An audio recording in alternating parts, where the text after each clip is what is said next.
And it says that we're live, ladies and gentlemen. Welcome to this week's episode of Fun in the Country Basement. It is all three of us today, which has lately been a rarity, but it's fantastic, and we are all in our home locations, which is exciting as well. And I'm gonna let Chris kick it off with his introduction. Hello. Good Sunday to everyone, or if it's another day, whatever, worldwide stuff.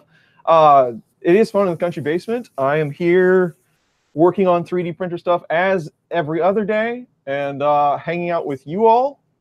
And hopefully, everything goes right. The smoke stays in and it'll be a good day. I'll let you take it, Walter. All right. I'm Walter, Country 3D. I am back in the country.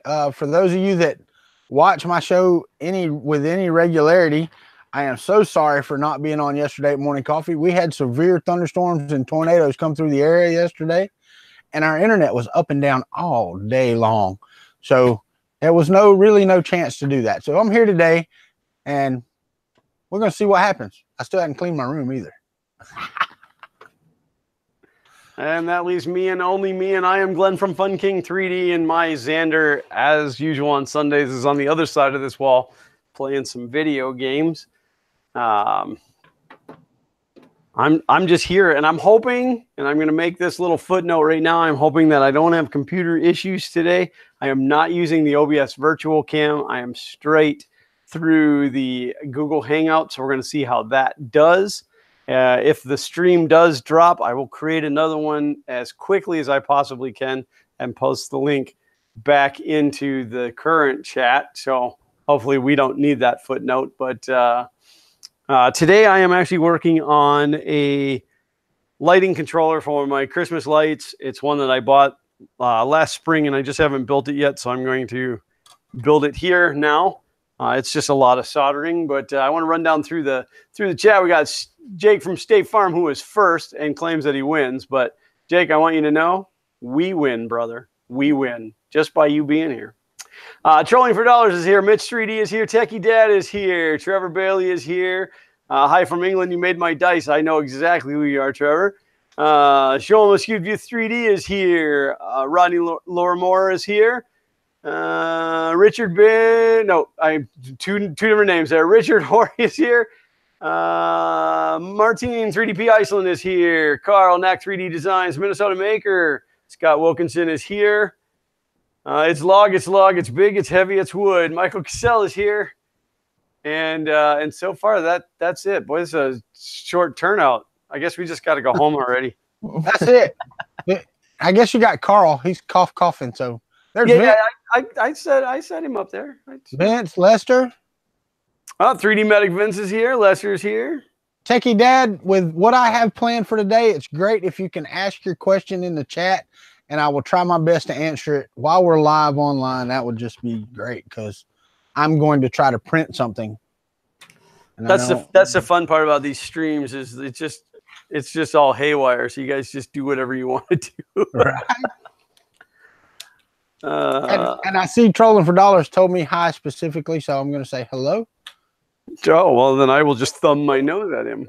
Thumb your nose. What? Stinking machine. Wait. Cura. I need to open Cura, not this one. I don't use Cura very often.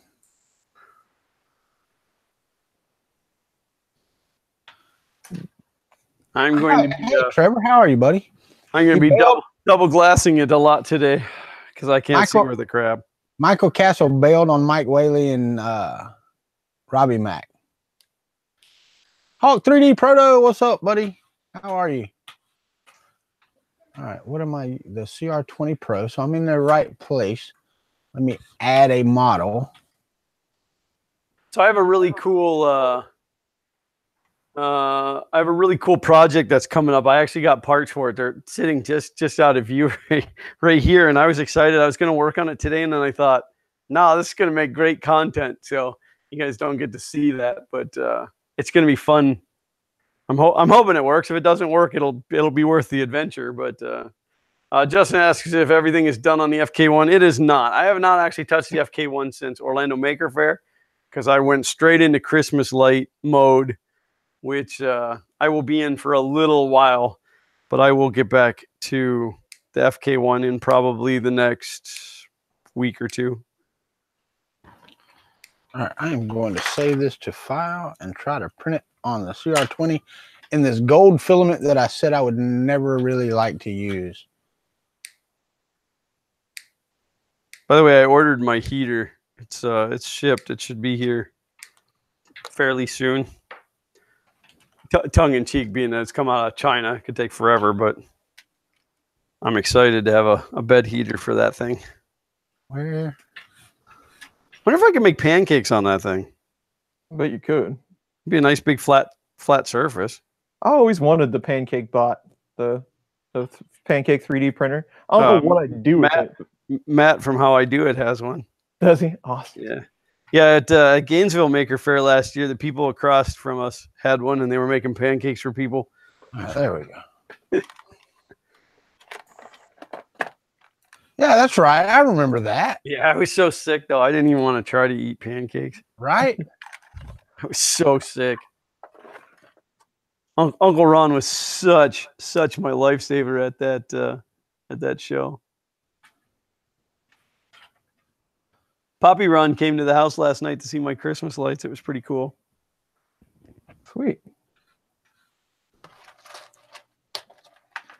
It still amazes me that, here's Uncle Ron who lives in New York, and I meet him online, and then come to find out his dad lives like, I don't know, 6 minutes from here. Same with Happy Ron. I mean, he lives a little bit further away, but I met him online not realizing he was this close, and then find out he's just, half hour from here. Well, and Josh from Alien 3D is not that far from me. It's just funny. But then, of course, with Happy Ron, I didn't meet Happy Ron in person until we went to New York Maker Faire last year. I mean, really, as far as geographically, I'm not that far from you either. No, absolutely not. But it's not like we could just have lunch together. Let's see. We actually could, meet in the middle. Yeah, that's a lot of commitment. It is, especially just for lunch, man. Ben Hawk 3D Proto. I'm doing a TMC 2130 revisit, and I haven't even started on the video. I don't even know if what I want to achieve is possible, but I thought I'd get started on wiring and stuff while I stand here today, because it's not going to be easy. And by the way, hello, Ben Hawk 3D Proto. So I have this 3D printed component bender that I thought would be just like the answer to all my problems for doing projects like this. It sucks. I just want you guys to know that. I can do it way faster with my pliers. What is it now? It's this little wedgie. You see this little wedgie? Oh, okay. Yep. And then it's got like paths for the wire. You lay the resistor or whatever in there and bend the legs down. Gotcha. So, oh, Ben, that is too kind of you, brother. Thank you so much. He says, keep being awesome. I don't try to be awesome. It just happens naturally. Thank you, Dad. When working with printed components, if you're working on a Core XY A8, I mean, I don't know if you're going with the Hypercube style or you're going with some other style, but the thicker and more stout you can make your extrusions, the better. I understand that you can only go 420 millimeters. I mean, super glue works great on PLA, but yeah, if you have a choice between doing 2020 printed extrusions and 2040 printed extrusions, I would do 2040. Well, and that goes for actual extrusions as well. I mean, if you can work in the thicker extrusions, you're better off. But if you're going to be gluing PLA, and I'm sure that we're all going to agree on this. And I mean, I don't have any affiliation with them, but that 3D gloop is amazing. Well, I haven't tried any of that yet. Did you get some? No, I did not. Well, if we get together before this stuff goes bad, I will make sure you get some. Okay, you can order it online, right? Yeah, but I got some. They were at Orlando Maker Fair, and I bought a jug, and then I traded some goods for it, some more. I got you. Yeah, no, I mean, from what I've seen, it works great. But as far as my experience, super glue works really well as well. The super glue that I'm using, which is the DAP brand, seems to work pretty well. The thing is it's the surface area. It depends on how much surface area you have. Right. Because like I've tried to glue some smaller stuff together and it didn't hold. It's where gloop isn't really gluing it together. It is literally melting it together like a weld. So it's like acetone on PVC. Yeah, like on ABS. Yeah. Yeah. Yeah, it's literally melting itself into the other piece. Hello, Don. Hello, Don. Or Jahai Don. Jahai Don. Martin type J-H-I Don. Sound like Jahid? Jahai?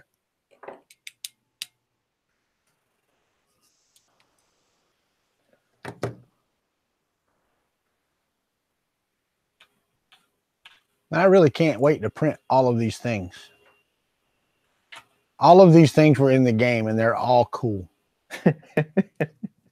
We're talking about the game from back in like the 90s, right? Yeah.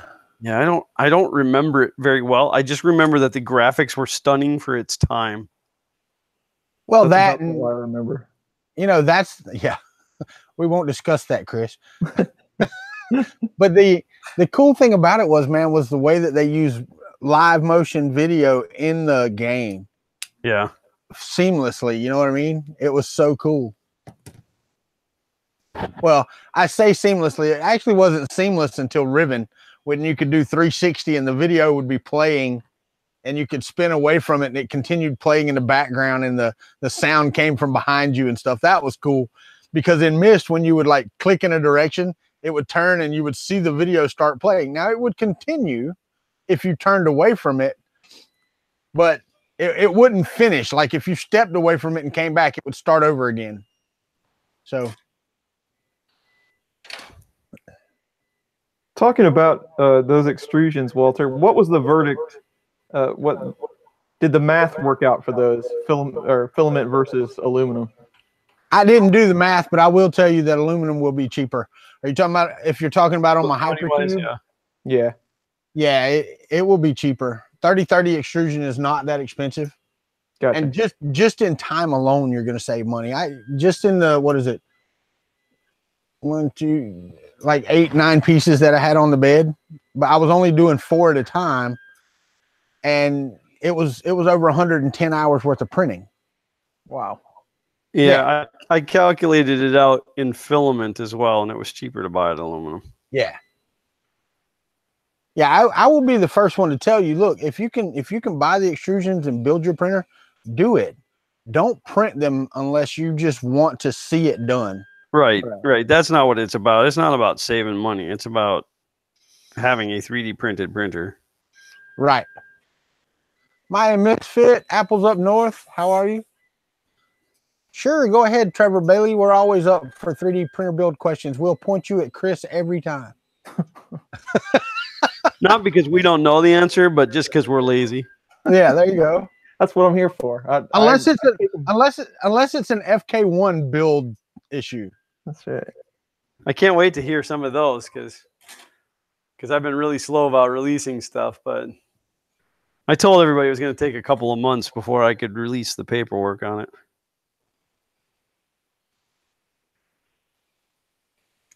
What kind of low-profile connector could I use for DuPont pins that would fit under a ramp shield? I'm trying to think. Maybe I might have to make some of my own. Yeah, that's pretty tough. Like you could, is it the male DuPont or the female DuPont? Female. Ooh, because I was gonna say you could do a 90-degree header, but that would only work if it was male. Yeah. You could, quick tack solder a wire right to the pin. Yeah. Like an extension. It'd be nice if you had some sort of like flat ribbon that would come out of there or something, but and this is one of those things when you're making, if I were doing this myself, I would just, hack my way into making this work. But I want to make a video so other people might be able to do it. So I really don't want to just I feel your pain. Yep. Yeah. I fully understand on this thing. So finding a viable way to do it so you don't break everything you own is the hard part. Wait, no, you're doing TNC 2130s on a ramps board. Yeah. Cadillac engine in a Yugo. Well, gotta love some Chris Riley, man. Yeah, that's what I do. Yeah, that's a good point though. I mean, why 2130s on ramps? And the only reason why I start with ramps is because everything in the free world is based on ramps. So if you go up, at some curve with mainboards, if you just keep going up, they're still ramps, right? Yeah. Yeah, no, you're right. I mean, I get it. Yeah. I'm just saying there's just easier solutions. Oh, there are. By all means, yes. Well, just like we were talking about, 3D printing and extrusions is a bad idea if you, ethically. Well, that's just all out the window for any content I make.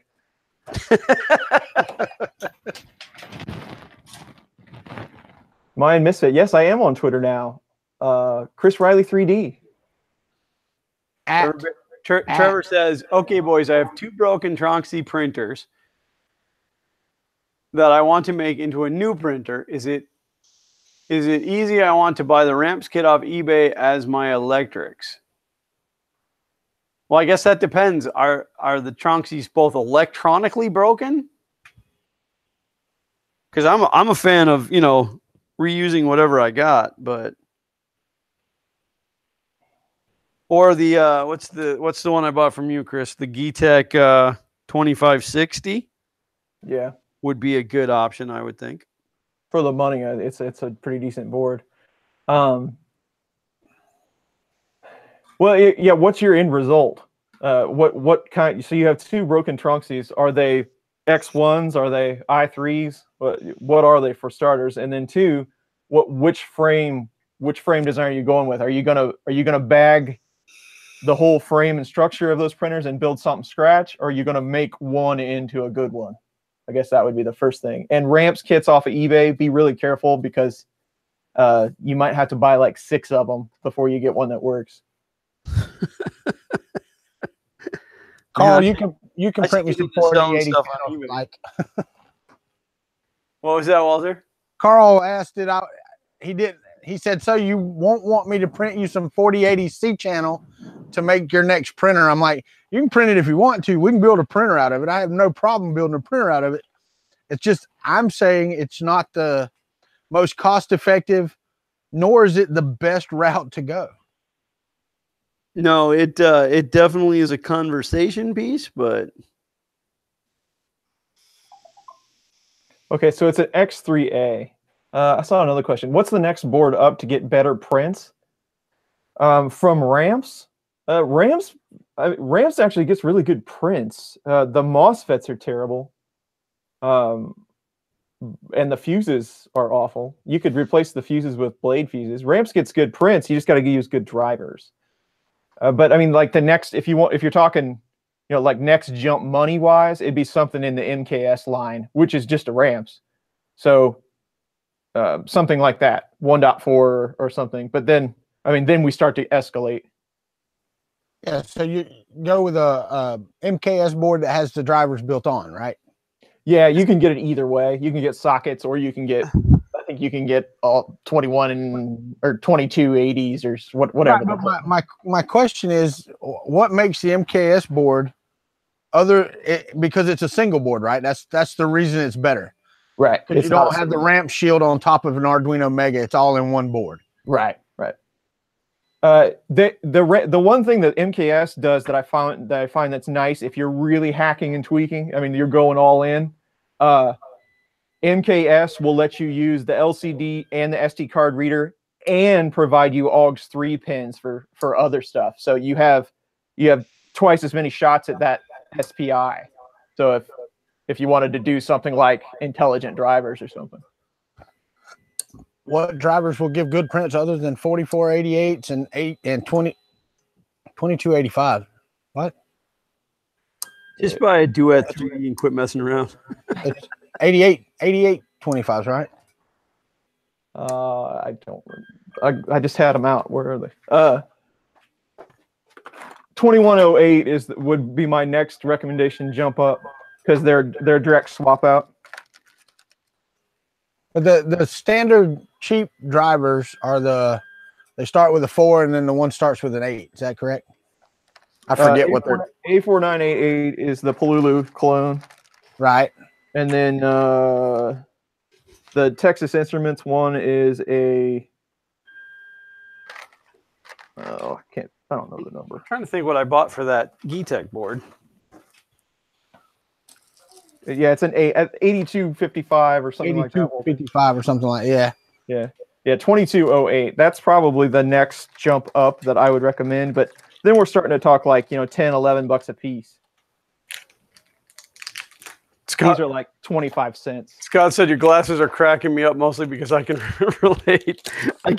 I can't see anything anymore. I have to double up, and sometimes I put on 3 pair if I really got to see some detail. I don't think that shot in my eye did much for me. How are you doing with that, by the way? I have to go back in, I don't know, still a couple of weeks, but I'll go back and they'll figure out if the swelling is down enough that they can laser it. But the blind spot's still there. So I'm okay as long as I got both eyes open, but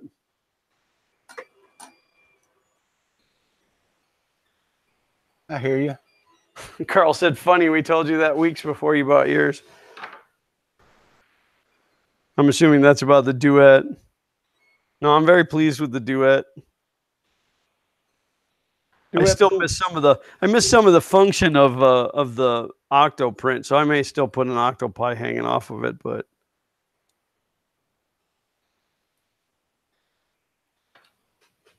it's just the electronics are crazy. I mean, the printers are printers, and you can. I mean, there's only so many options, which you're getting more and more all the time, right? Now we're getting into rail core and all kinds of crazy stuff. But boards, as with technology goes, it's just it's coming off the hinge. I mean, all different types, and the software starting to support more and more processors, and I mean, it's astronomically climbing.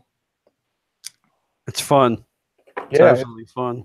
Well, and when you get into the 32-bit world, like even with these cheap ones, like the reboot time is instantaneous. You don't have to wait for the screen to pop up anymore. It's just bang. It's there.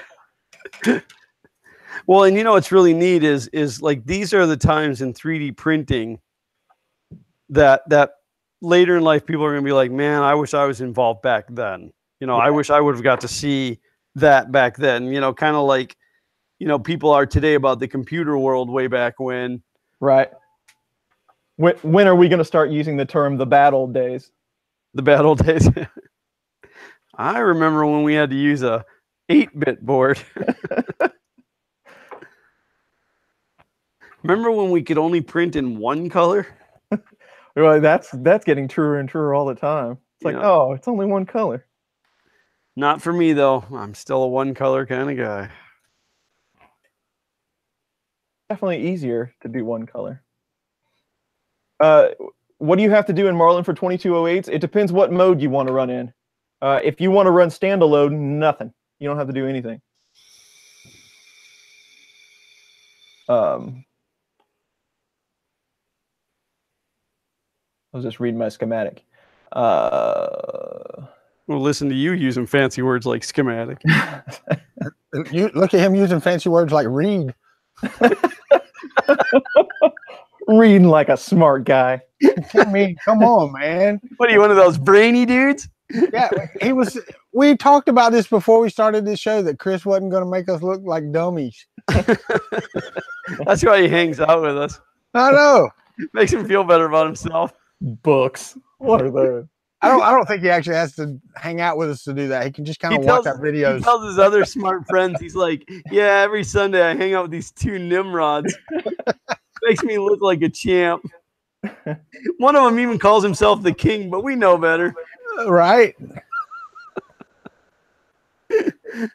No, I didn't get my pallet yet, Carl. They sent me a thing that said your order is being processed, but I have not seen a shipping notice.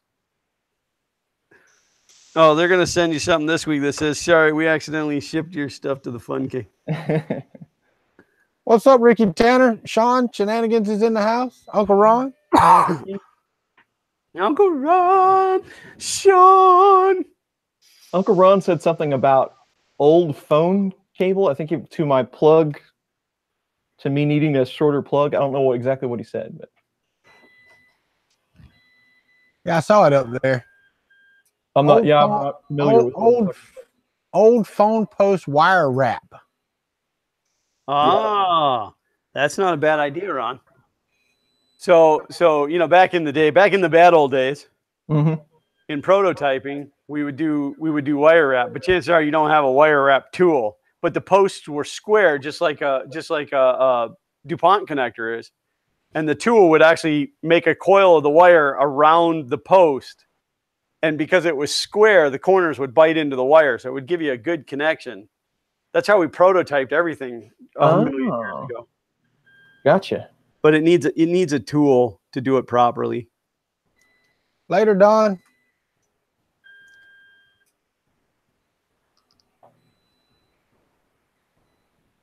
It's another one of those things I haven't thought about in a long time.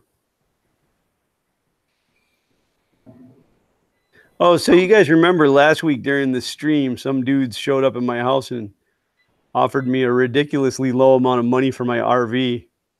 That must have been after I got off last Sunday. I sold it to him. Did you? Yeah, it's gone. I sold it. I got a little bit more money out of them, but not as much as I wanted, but it's gone, and I don't have to deal with it. Sometimes that's worth it. Yeah. Well, and the more that I touched it and looked at it, the more I realized that it was just falling apart. And now it had a 5,500 watt generator in the nose of it, which only had like 20 hours of runtime, which was all just maintenance run, which I probably could have sold for as much as I sold the whole entire RV for. But again, it's gone, and I have cash in my pocket. And now I can buy myself something nice. I told Xander I was going to go buy a jet ski. He's like, no. The wife's like, we'll put that in the savings account. Still looking for a home for my Corvette, though. You know, you guys out there, 76 Corvette. You guys would look good in that. I'm more than willing to adopt it. Well, I'm more than willing to let you adopt it, but there's a $10,900 adoption fee. Oh, damn. How about I just foster it for a while? Actually, non-disclosure, like just, you know, open, in full transparency, 9,900 is where I want to be. Because then I don't have to report it to the IRS. Good thing you just said that on YouTube. Yeah, well, they don't watch. Sure they don't. I mean, it's not like the NSA isn't listening anyway. Well, and you know, Alexa and Google and yeah. Did you guys hear about that murder case that they've subpoenaed the recordings from an Alexa because they think that the Alexa recorded the killer? Wow. Because, I mean, they're listening all the time. Yeah, you know, you can actually go back and listen on Amazon, right? Can you really? Yeah. Shane from Prusa Research is in the house.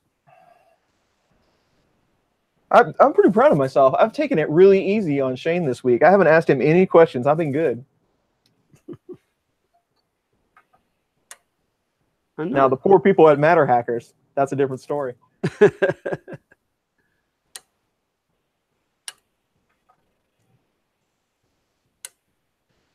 Is it best to get all 4 slots on the ramps with 2208, or can I get away with 3 and 1 A4988? Well,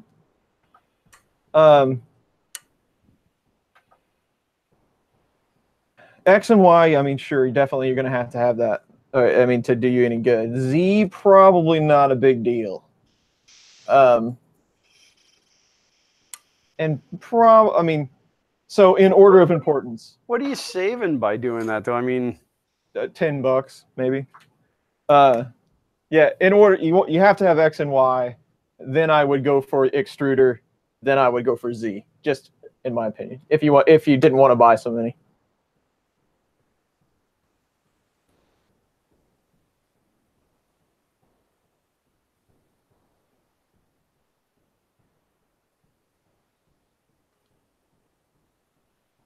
oh, and then it got really quiet.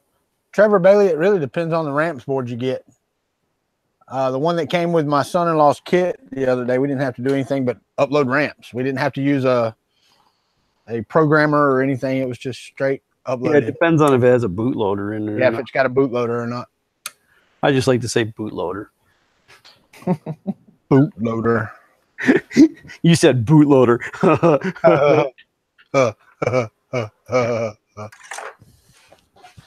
I should really wear that shirt one day. I got one. Yeah. Yeah. It doesn't say you said bootloader though. One of these days I should wear a shirt other than this one. Well, you can't do that. That's your brand, man. I know people don't recognize me. That's how I go. You know, like Adam Savage does the incognito thing where he goes out on the floor of the cons dressed as, you know, whatever, a stormtrooper or whatever. I don't have to do that. I just don't wear this shirt and nobody recognizes me. Shane from Prusa says, Walter, see the review of the LD001 on Amazon. They kind of forgot to send someone the VAT. Well, that would suck. Ben, yes, I am wearing 2 pairs of glasses. And yes, it is hysterical, but it's because I'm blind. Hey there, my friend. Paul Cumber's in the room. Paul Cumber! Matt Johnson showed up.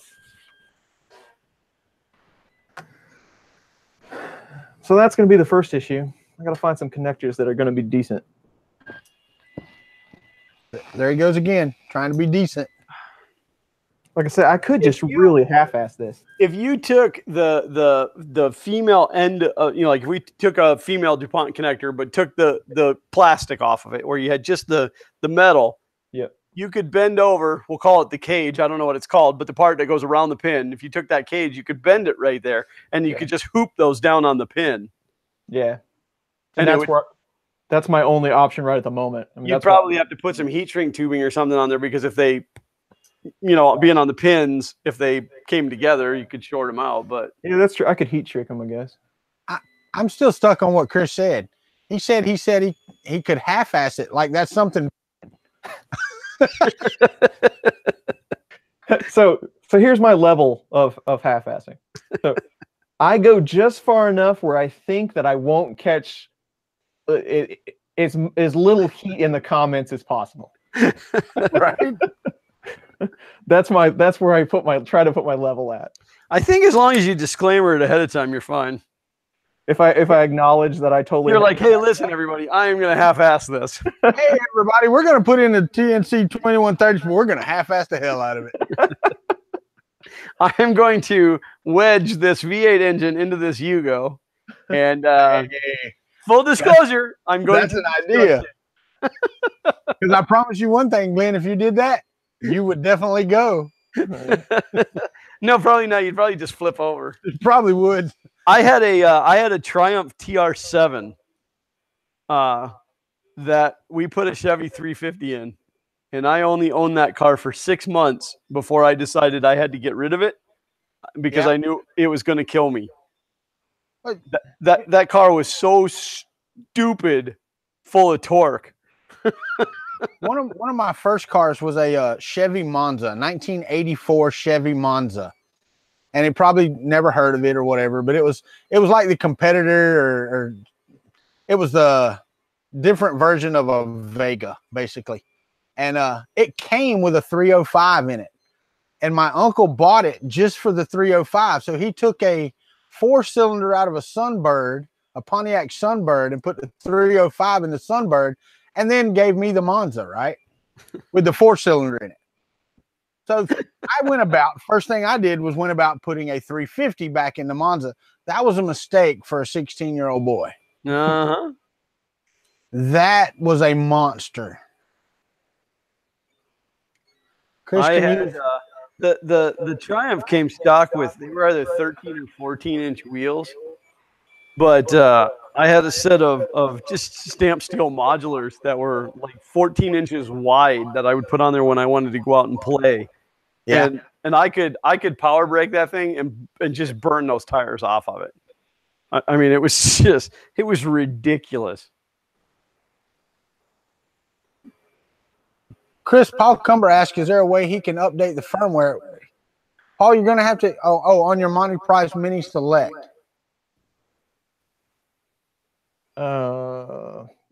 Yes and no. Hello, Paul Cumber, by the way. So Monty Price Mini Select is a Malian ripoff, and it uses specific firmware, but there are upgrades for it. The problem you could do Marlin. The problem you're gonna run into though is that machine runs a 32-bit proprietary board, and it has a very specific color display. So if you try to go Marlin, you're going to lose some functionality, meaning probably the controller, the knob, and the screen. But there is one jump of upgrade for that machine, and there's one site where somebody has taken that firmware and jumped it up a couple of levels and added some features. I would have to search for that site to tell you which one it is. So there is an upgrade, but you're not going to be able to get to something like Marlin easily. And I got a question for all you Cura users out there, because I'm on my first layer of this thing, and the way it's doing the infill is not like straight across. It's doing it in the actual pattern of the object. So it's going in like a concentric circle, round and around and around and around, instead of just doing a cross pattern to fill it. That's a setting in there. It's an option. Is it? Yeah. Okay. So I'm going to need to go change that, because this looks like doo-doo. Yeah, I think it's actually called concentric infill, or concentric first layer, or I can't remember, but that is a setting in there. I don't know. That's my biggest gripe. That's my biggest gripe with Cura. It's actually an amazing slicer, but there's too many settings in there. It gives you too many options. Top and bottom pattern. I bet that's it, right? Sounds right. Hit close. Oh yeah, concentric. Woo! The problem that I have with Cura, and it does turn out some pretty good results. The default settings are, they're Ultimaker settings for one thing. I was going to say, yeah, but they do have some pretty good machine configurations now that they didn't for a long time. But it's not the fact that there's so many options; it's the way it displays them all in one line. I would be more comfortable if they broke it out into screens that had to do with each other, instead of just giving me a tab. And yeah, and then a lot of the settings, like you'll change a setting and it changes 3 other ones for you. Yeah. So then why do we even have those 3 others? Right. Nope. I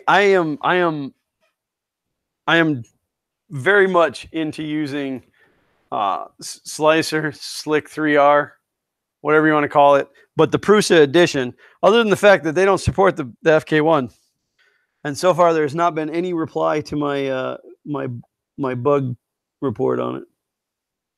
Huh. Even though somebody else has confirmed that they have the same problem, but they actually set it bigger and it worked, but it doesn't work for me.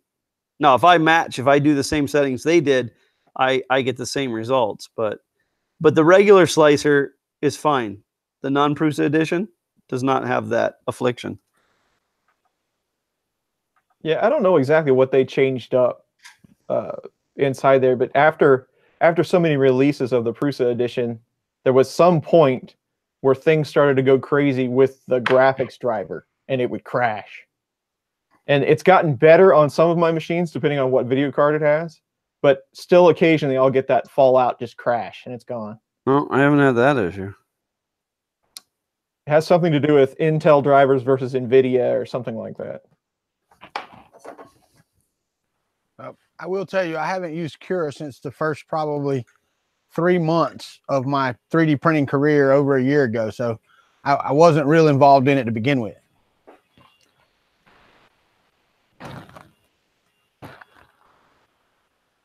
Somebody said that's normal, which Ben said that. Said he uses Cura the most. I think that's probably still the most popular slicer. I'm sure. I would agree with that. I I'm mean, sure. it comes stock with most printers. Yeah.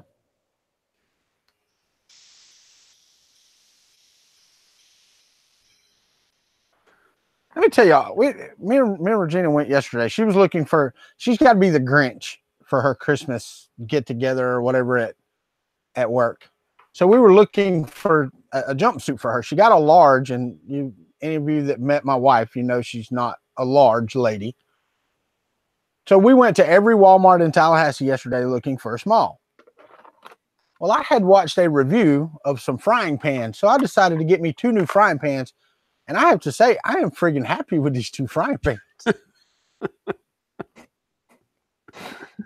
It's not my anniversary. Shane's just being stupid. But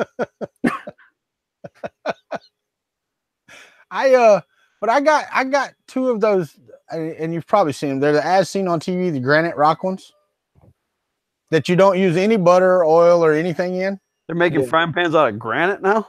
Well, it's actually a titanium coating, I think. I don't know why they call it granite, but you can like take a knife and cut your steak and stuff in the pan without worrying about killing the coating.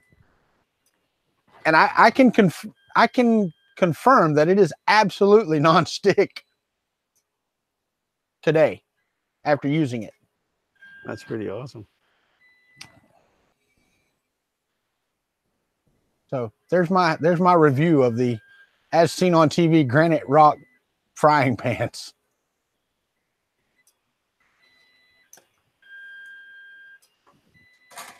So Glenn, question for you. Sir. Release of the FK1 design. Yes. When is that going to be feasible for you? It'll probably be like February. February? Maybe March. It's gonna take me a little while. I'm trying to put something in motion that may or may not occur, but there is a certain somebody in my life that wants one, and talked about buying the parts and having me build it so that I can have the experience of building a second one. Yeah. At which time it will help me tremendously with the paperwork. But if that doesn't happen, I may have to choke and just build myself a second one.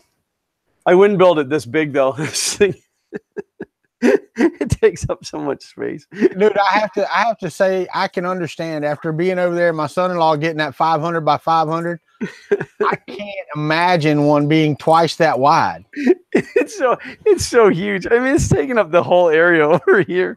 It is massive.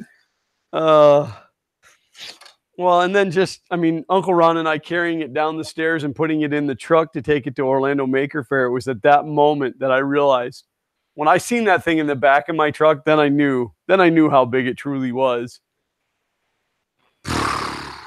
But I'm not saying I wouldn't do it again. I just wouldn't do a second one. So it's not that I wouldn't do it again, but I wouldn't do it again. Right. You wouldn't not do it, but you wouldn't do it again. Right. I wouldn't have done it. I wouldn't not do it the first time, but Ben, no, I have not done a full scale print on it yet. It's still running now. It's been running for the last 3 weeks. No. The full size Benchy, what did I tell you guys? Like 13 days. So probably 15 days to honestly print a full size Benchy. But the heater is coming It's already been ordered. It's already made. It is with DHL, and hopefully it'll be here at some point. So I will have a heated bed, which is super, super important.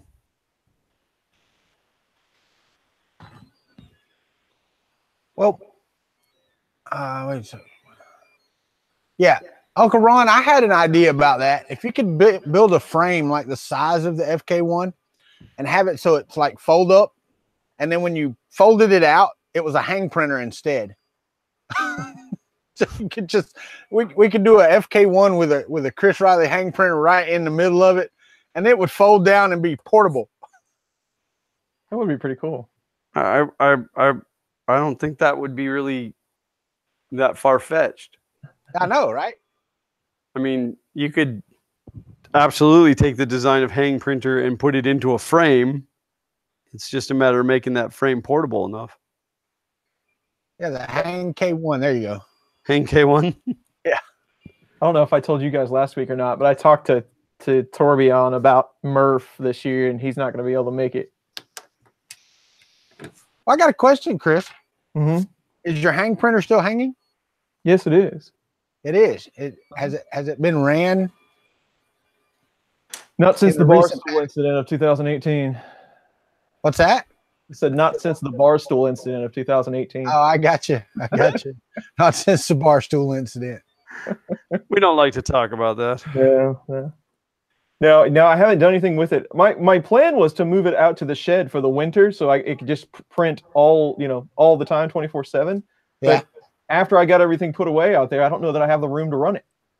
Right. So yeah, I'm cold and stuff. I'm going to tell you right now, I can't wait till February or March, whenever it is, that I'm going to get me a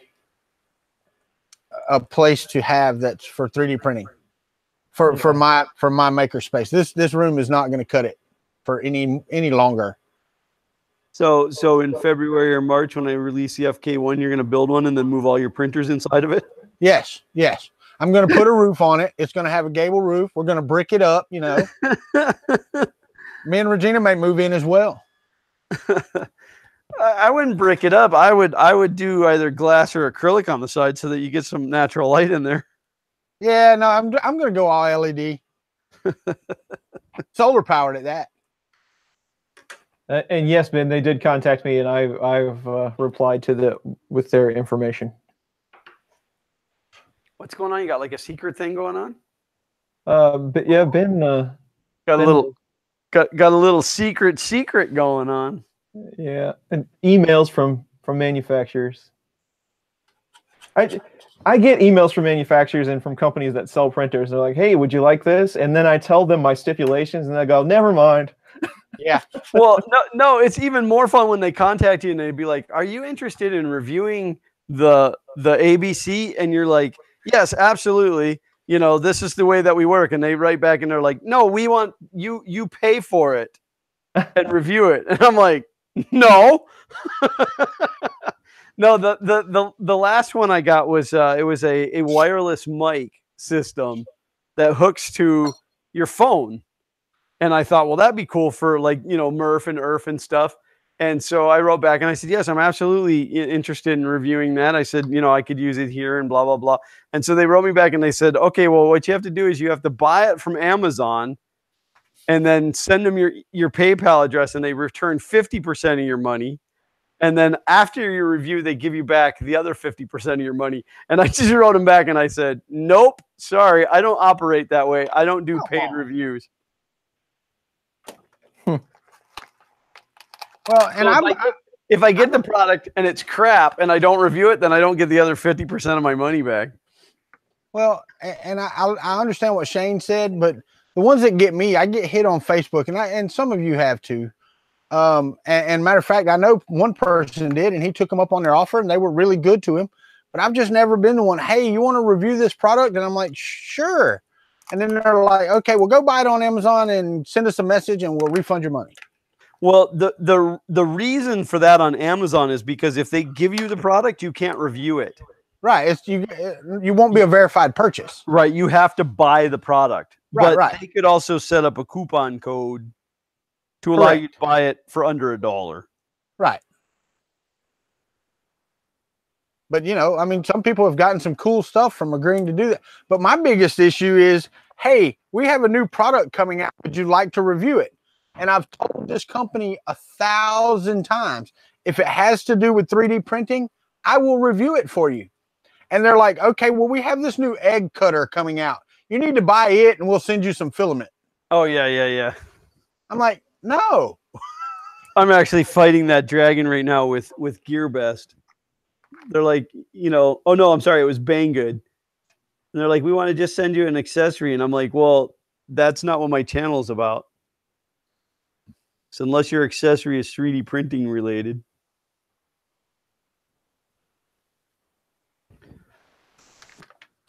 Me and Paul Cumber asked what you're working on. What I'm working on? Yes. This is it is a controller. I'll show it like this. It is a Lightorama controller. It's a 16-channel controller that runs my Christmas lights. The computer feeds a sequence to this that's been matched to music, and this makes my Christmas lights flash on and off. So I buy them in kit form to save money because you have 2 of them, right? I have this is number 7. This is number 7. Number 7, yeah. And you have them all up except for this one now, right? Yeah, I have 96 channels out there. How many lights?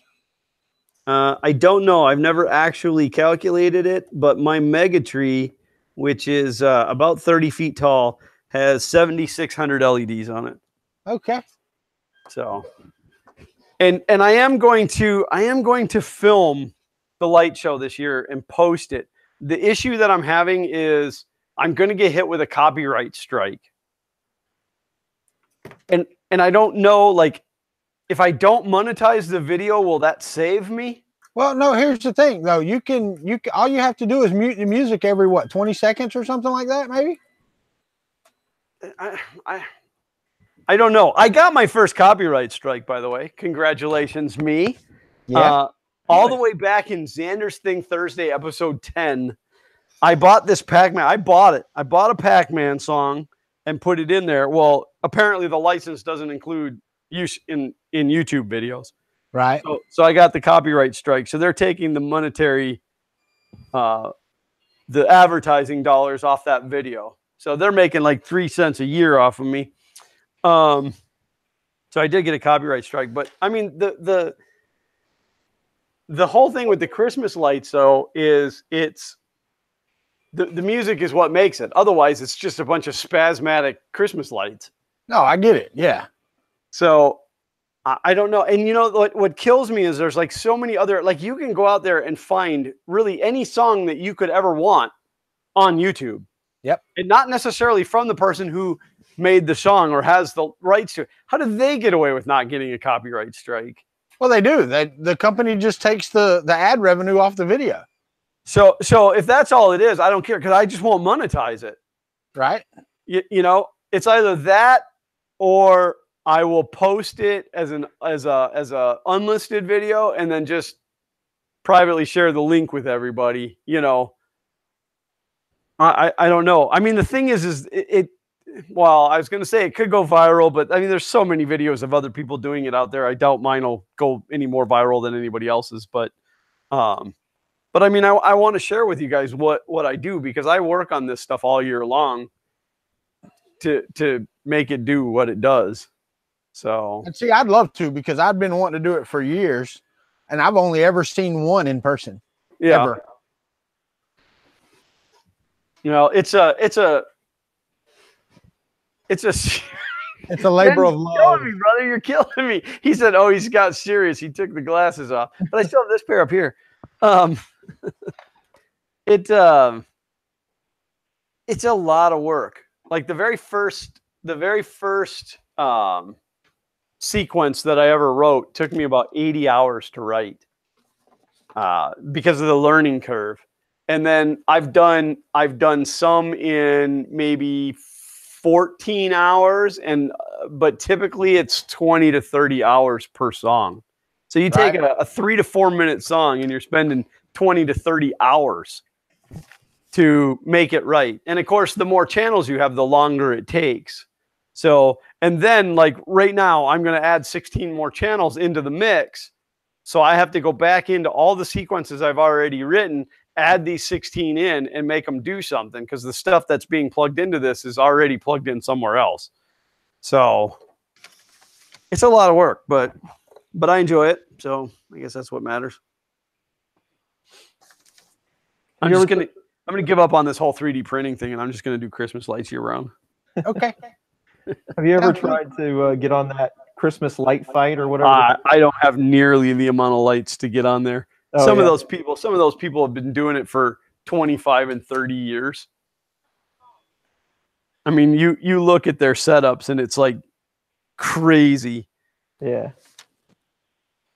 The amount of wire that they have going to one tree is what I have in my whole entire display.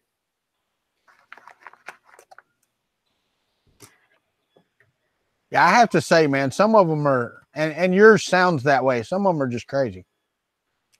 It's pretty crazy. It's pretty crazy. The extent of my outside Christmas lights are like a traffic light, like red, green, and yellow.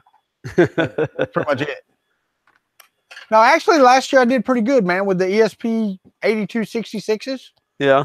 And I, had the JavaScript that ran, and you could make them chase and do all this other stuff, and it was fun to do.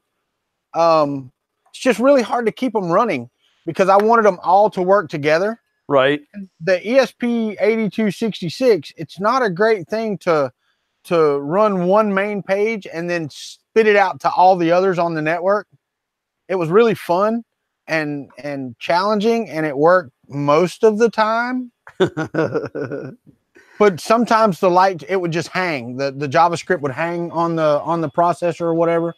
And then you have to go reset it, and it was just a pain. Yeah, last year my biggest issue was the computer I was running on had the processor was failing. It was oddly enough the only AMD machine I have ever used. Like, I am an Intel guy, and I got this machine given to me, and I thought, I'll use it, and it was blue screening of death. So like just randomly, like in the middle of the show, it would just blue screen, and I'd have to go reset it to start the whole schedule over again. So it was like I couldn't go anywhere the whole Christmas season. I had to be home. If the lights were on, I had to be home.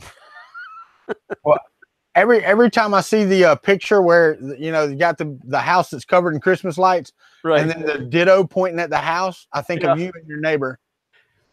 I actually wanted to. I was going to run one channel over to my neighbor's yard, and put a big "Bah Humbug" sign in his yard, so that when my show was over and went dark, it was going to light up "Bah Humbug" over on his yard.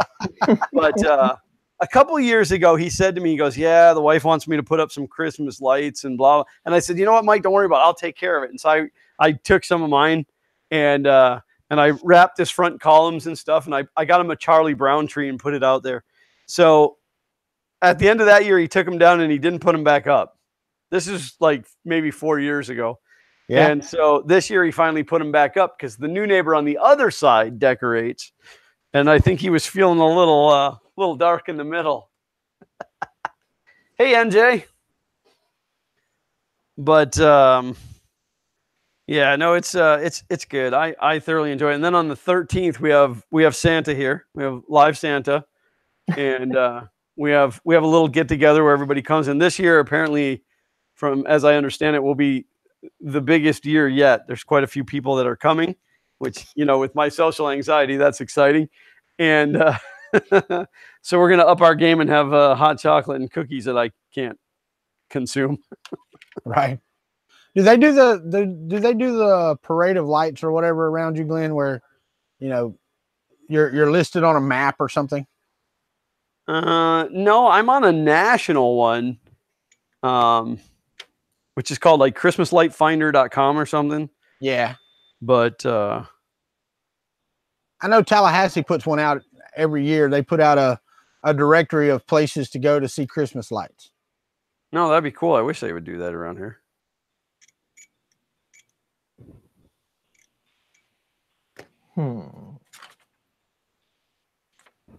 Yeah, that infill pattern is much better than the concentric thing.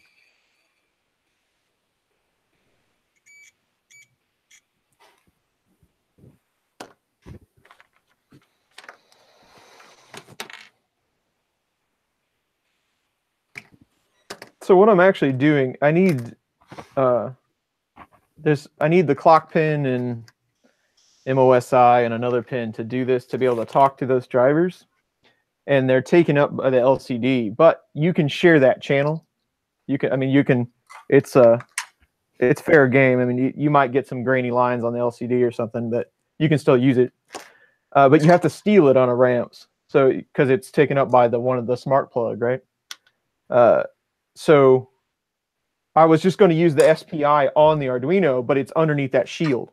So, and I don't like I could probably get really creative with a connector like we were talking about. But so now I'm thinking I'm just going to rebuild the smart adapter, the little L that goes on the ramp shield, and I'm going to tag them on those soldered, the solder joint already. Just steal it from underneath the pin. I think that would be easier. Now, what you're saying is all of our ideas suck, and you're just going to go with your own. He's just going to half-ass it like you said he was before. Right. In a different way. In a different way. Now, Chris, now I'm going to 5.5 acid. I'm going to ask you: is this all research for doing videos, man? Yeah, 100%. Yep. Really? Yep. You actually research the things you do.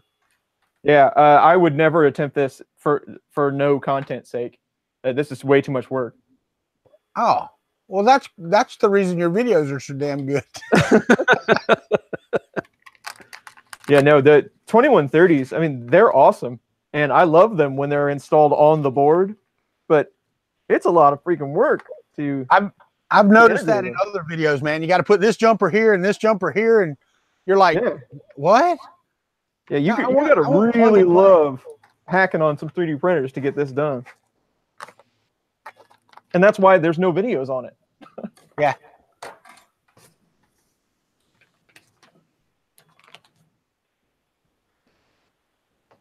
All right, so we got Mike in here, Never Let Machines Win. Kathy O'Malley showed up from down under.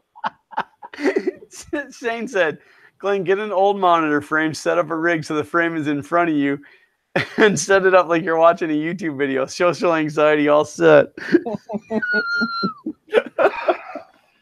You can just wear it around your shoulders. You know, just have a frame built. You just walk around with it. Well, I suppose I could get one of those GoPro rigs where, you know, the camera's right in front of you and I just walk around talking to everybody thinking I'm talking to the camera. There you go.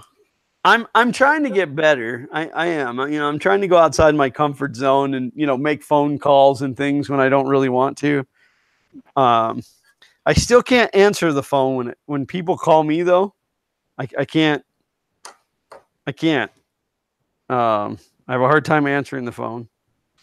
But I'm trying. Frame yoke. Yeah, Carl, I bet it would be kind of like upgrading a DaVinci.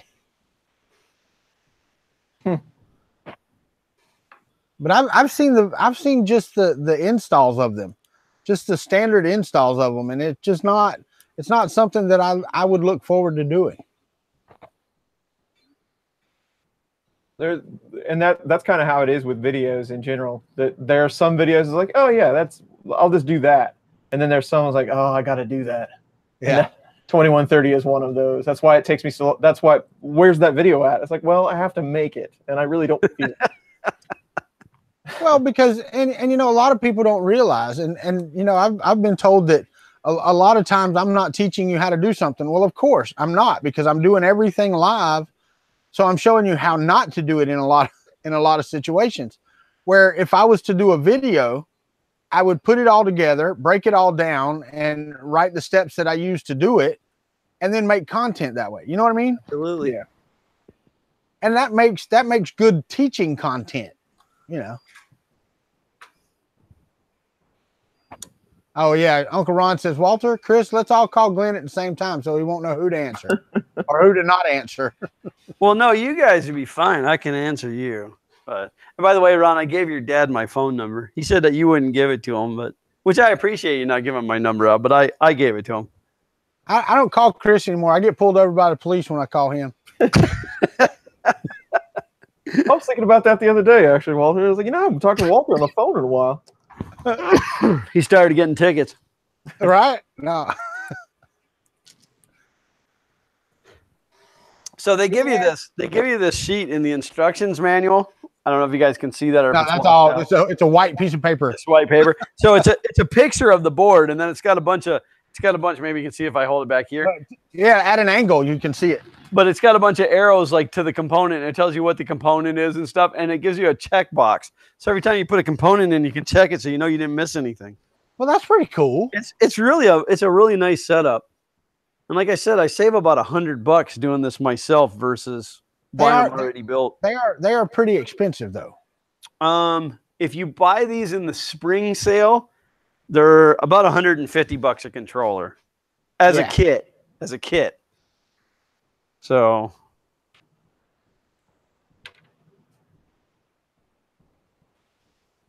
yeah, but now I got a question. You run yours off a computer, so you don't have the little mini processor things that they give you, so you don't have to have a computer? No, the show director, I do not. Yeah. I run it off of a PC in my garage. Now, which software do you use? The basic, the pro? What do you got? I think it's the advanced. It's not the highest level one. It's one down from that. I got you. And the only difference between the one that I have in the next level up is it comes with something for the pixels, but I don't have pixels. Yeah. Later, Ben. Take it easy, Hulk. Bye, Ben. Thanks for being here, brother. Yep. See you later, Ben. And hey, Ben, I do appreciate you you helping me out and giving people my email and stuff. Thank you.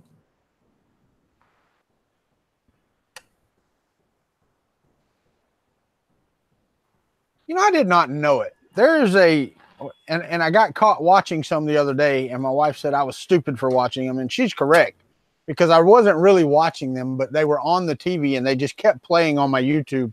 So now they pop up on my home screen on my YouTube on my TV. There's a bunch of content of people just scratching friggin' lottery tickets. Really? Really? With lots and lots and lots of views, man. Well, I mean, I suppose there's people out there who just eat on YouTube and have followers. This lady that I got on first, she went to apparently in Texas they have like lotto vending machines. So she goes to this lottery vending machine and buys every ticket in it. It's like $240, and then commences to spending 22 minutes scratching these tickets off. That's the entire video. And they're one right after the other, just like that. And they've got 150,000 views. That's crazy. Oh, no, Shane, I don't even watch the pimple popping videos, dude. Those are nasty. That is nasty. That stuff comes up on my feed. Oh, that's nasty. That's nasty. Come on, that's Cleveland Brown right there. I don't care who you tried to be.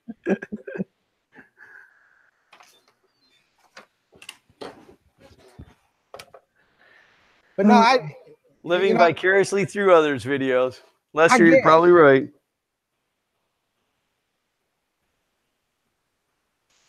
So no, I don't really feel real bad about any of my videos. I go back and watch them. I'm like, sweet, that's a good video. You know, I've gotten to the point where I just make what I want to make, and then there you go. You know, it is what it is. If people want to watch it, they'll watch it. If they don't want to watch it. You know, it's funny though, my subscription count has gone up over the last week, and I haven't produced anything. So maybe that's my problem. Maybe I need to stop making videos, and then people will catch it, and then people will start. You know, my subscription count will go up. My subscription count has been going up pretty steady. I'm at 890 subscribers right now, so I have 110 left to go to 1,000, which is cool. But yeah, I'm like you, Glenn. Now I do need to start doing more with Patreon. I will say that. Yeah, I have to get better about my Patreon content. I do too. Chris is doing a lot better job. Well, Chris does a better job of everything. Well, yeah. He doesn't half-ass everything. I try and try. But it's hard. I mean, because I don't do anything on Instagram. I barely even look at my Facebook page. I hate Facebook, and I make that totally clear on my Facebook page. Yeah, and I don't do anything with my website pretty much. Yeah, I don't do enough on my website. My website was really only there to get an affiliate account from Amazon. You know, and the thing is, they turned me down because I wasn't blogging at least once or twice a month. Yeah, you have to have content on there. Yeah. There's absolutely no way that I could keep up with any more than I do now. Yeah, that Twitter's killing you now, isn't it? Yeah, it really. I mean, I don't feel like I pay attention to it enough because there is a ton of stuff on there. There is. But I feel like I miss everything. I try to go back, through notifications and stuff. I need a lesson on how to make it easier for yourself or something, because I feel like I miss a whole lot. Well, I don't know how y'all's Twitter does, but on my phone, I stayed off of Twitter for like 3 days. Nobody noticed, which was cool. But I get on there and it says 99 plus notifications. So it's like, okay, I can try to read those, but a lot of them are things that I'm tagged in, or just added onto a list of names or whatever. Right, something that you got tagged in that the conversation took off, and it didn't really have anything to do with you. Right. And I don't mind that every now and again. That's cool. I have no problem with that. But it kind of diminishes, or it hurts when trying to find things that were actually pointed at you. Right. And I think that's exactly where I'm struggling. And no, Adam in 3D, I do not use Facebook to cheer on Alabama football.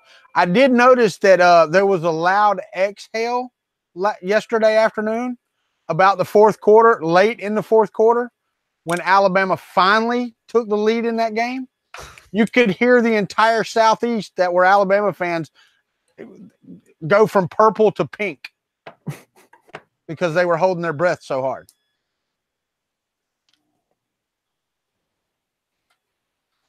Okay, the owner of IC3D has requested we make sure that David Hewlett is at Murph.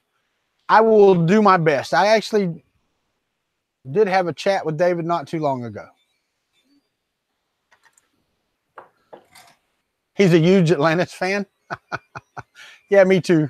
Yeah, it probably was, Adam. It probably was your wife and other folks, because I had a bunch of friends when I put that on my Facebook page.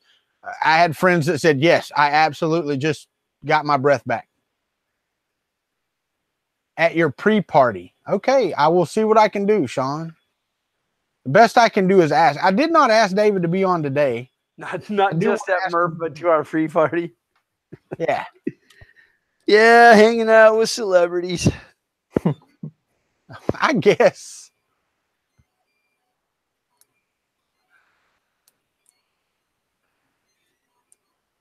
Now, Glenn, you were talking about, you just do the content you want, and that's exactly how it started. I mean, I was making the content on stuff that I was getting ready to do, right? So like multiple octoprint and stuff that I was going to do. But then now it has turned into suggestion only. Like, so I have a problem with this. Can you do a video? Like, okay. And it's like, I always say, no, piss off. No. What about LCD screens? Okay. I mean, it's just, that's. Well, I mean, after a while though, I mean, really, do you just keep coming up with ideas? I don't know. We're going to see.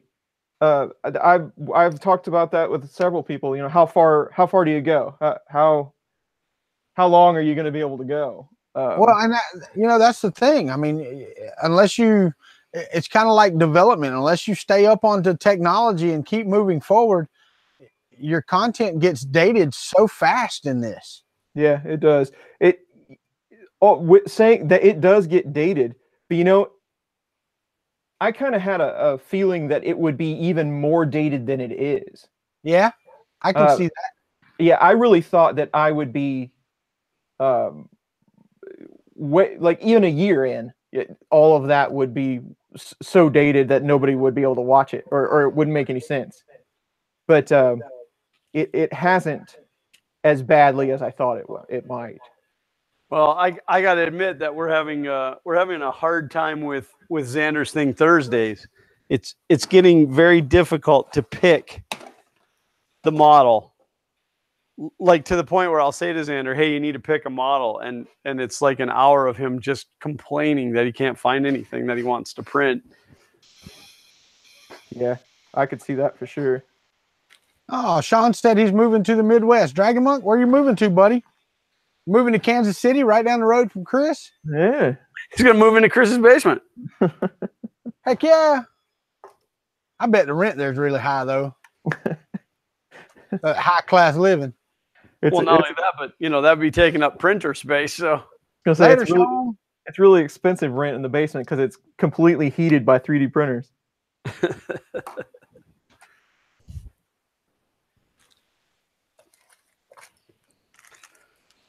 Hey, I like this gyroid infill. That's pretty cool. Oh, the gyroid infill? Yeah, I haven't played with that yet, but I've seen pictures of it on the internet. It's one of those things, though, where you could stop the print without the top layers, and it would look cool. Yeah, I haven't messed with that yet either. I saw some people doing it. But... Okay. Omaha. Offutt Air Force, Omaha, Nebraska. Dang, dude. Nebraska. That's Cortec Chaos's area. Offutt Air Force. I didn't know you were in the military, Sean. I didn't either. That's what I was saying, Carl. I didn't know he was active duty either. Well, thank you for your service, sir. Absolutely.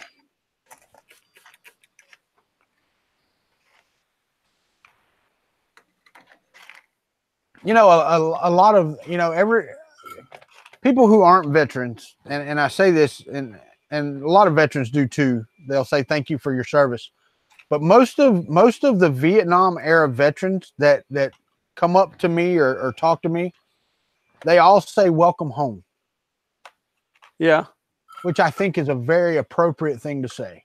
Well, yeah, being that the whole entire country kind of shunned them and didn't welcome them home. Yeah. Yeah. I am not a vet anywhere close to it. My dad was in Nam and my grandfather was in World War II. And yeah. the differences in those two vets, worlds away. Yeah. The way my dad felt about the whole thing versus the way my grandfather felt about it. Yeah.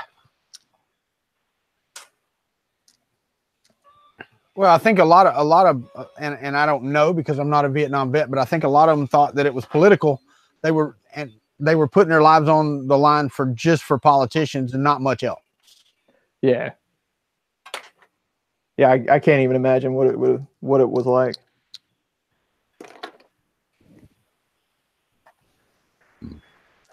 Now what?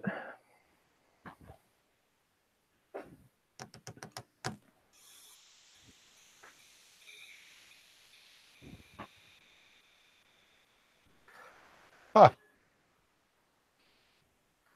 How often are the printed solid meetups, Matt, Carl?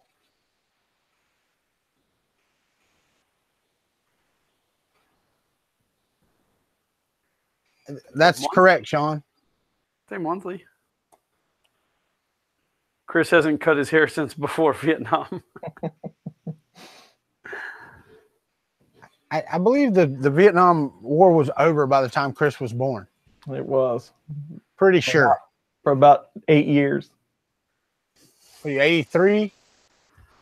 I was born in 81. 81? 81. 81. I didn't think it officially ended until 75, though. Yeah, I don't recall. That was history. Oh, so they're monthly. So I'm going to try to start going to every one of them. Really? No. No, not at all. Say all the way in Delaware. I mean, I'd love to go to one. Like maybe you and I should do a road trip one time and just, like don't tell anybody. We'll just show up there. Just show up. IC3Ds in Delaware? I was thinking it was like in Indiana or something. I thought it was in Pennsylvania. We're talking about printed solid. Oh, printed solid. Okay. I thought it was in Pennsylvania, actually, but Delaware. Yeah, printed solid. I go to the Northeast quite often. I probably line that up once or twice. Uncle Ron said he graduated high school in '84. Ha ha ha ha ha. I can't say anything. I was 5 years after that. So. Next one is December 16th. Yeah, I don't think I'll be traveling before Christmas.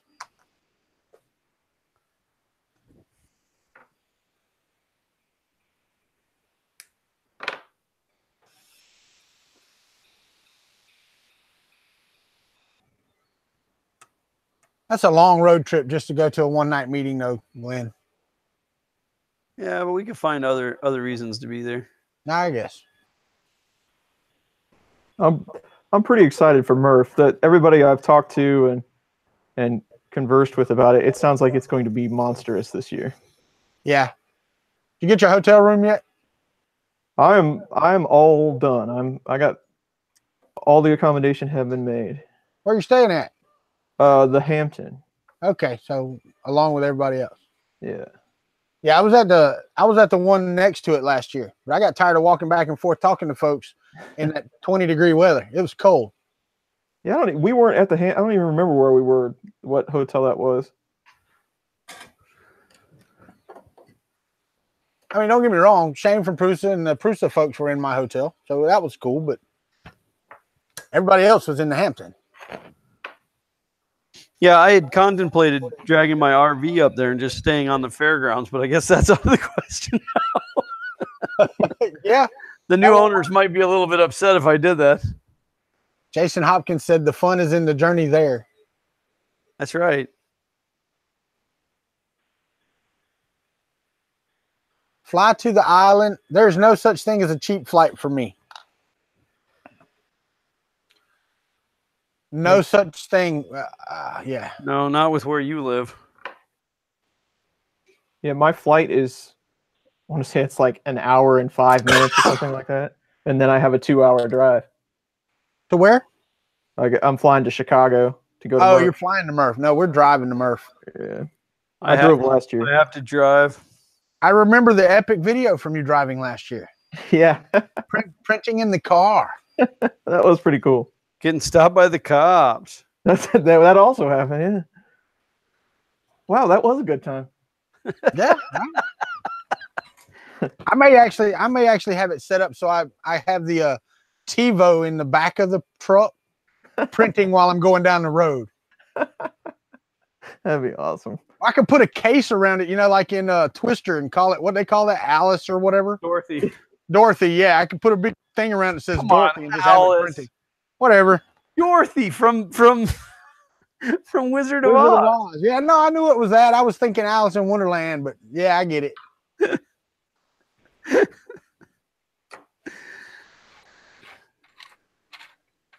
Oh, cool, Matt. Yeah, I forgot you're up there. Uncle Ron too. I was in Jersey not too long ago, and I didn't make time for Uncle Ron, which I totally should have. Orlando to Island on Frontier can be as cheap as about $50. Yeah, it's iSlip. Yeah. Yeah. Yeah, somehow Ron finagles these like super cheap airfares and stuff. You just can't bring anything. If you bring a bag, it's like another $7,000. Roughly $7,000. You just have to buy all new clothes when you get there. That sounds like something I'd do. But not something that you want to keep because you can't bring them home. I only have one shirt and one pair of pants anyway. So. You have to wear everything that you want to bring. Techie Dad, no, there's really no problem with that. I mean, you just have to size your other components like your lead screws and your X and Y rods the same. I mean, you have to figure that math out. But other than that, no, there's no problem with it. It's not gonna hurt anything. It'd just be a smaller printer.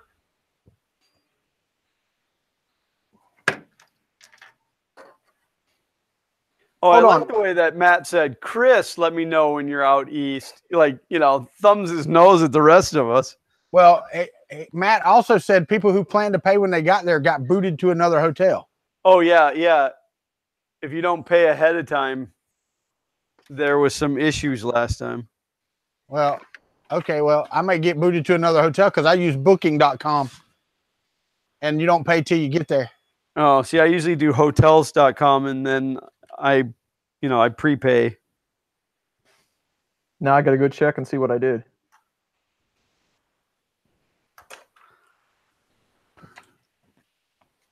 I don't know. I'm signing in right now to check on the Hampton site to see if I still got my room.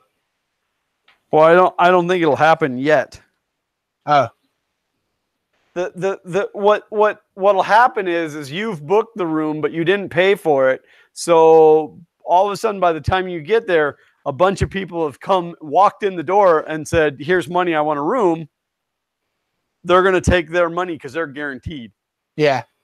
Now, what I normally do is about 2 weeks before, I'll call them up and confirm, and they normally pretty good about that. Robert Reynolds, you don't have to buy a ticket. It's free, but you do have to go to their event page and register so they know how many people will be in there. Plus, I'm sure there's a cap because of fire code. Plus, they got to know how many tacos to have. Yeah, see, this doesn't even allow me to pay for it right now. Oh, really? No, it does not. Because basically my card's on file with booking.com, so right. They pay for it. I don't.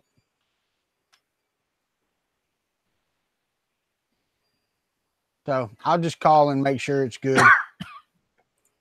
If not, me and Regina will just book up with Chris and we'll be all right. There you go. I'm sure there'll be room. That's it. I mean, there's enough bodies there that I'm sure you can find somebody's floor to crash on. Right. There won't be no floor crashing. It'll be good. A trip to Walmart to get a air mattress. Still the floor. Ron, you should get a table at Murph. Do tables cost money at Murph? No, it's a first come, first serve. You just show up and get a table, unless you want a sponsor table. Right. If you want a good table, then you got to pay. I actually, what I did was I signed myself up for a table, and then I signed Xander up for a table. Otherwise, I don't have enough space because of that monstrosity. Yeah, what is it, Jason? March 23rd? That's the Murph date, right? I can't remember. Sounds right. It was definitely towards the end of March. I'll actually have an air mattress in the back of my car too, by the way, in the back of my truck. Just in case? Just in case. You know, we can sleep at the building at Murph. At the fairgrounds. In the back of the truck when it's 20 degrees outside? No, we won't be doing that. I'll lay the seats down and we'll sleep in the truck. You know, Matt, that's funny because I've never had that happen ever. Even last year, I didn't have that happen. What's that? Them selling your room out from under you? Well, I know it happened to a few people, but I think the key is just don't get there real late. Well, and that's what I said. Because we're going to be there, we're going to leave here Thursday. So we'll be there early Friday. Right. But like, you know, if you're one of those kind of people that get there and then go over and set up and then you're like, I'll just go check in at 10 o'clock at night. No. By then they may have figured you weren't coming. No, I am there. Normally about an hour before check-in, which is what, 2 or 3 o'clock most times. Yeah. Well, we should all be there a little early this year because we're going to go to IC3D's pre-party, right? Right. What time is their pre-party? Thursday. Oh, yeah. I did not know that. I don't think I have the room for Thursday night.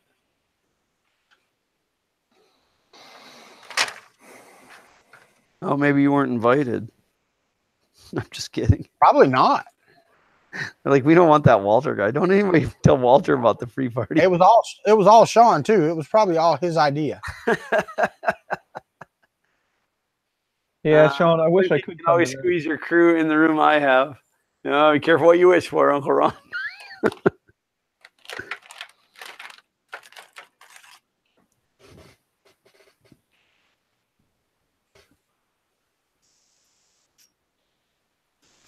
There's so much flux on these connections that you can't even meter them out.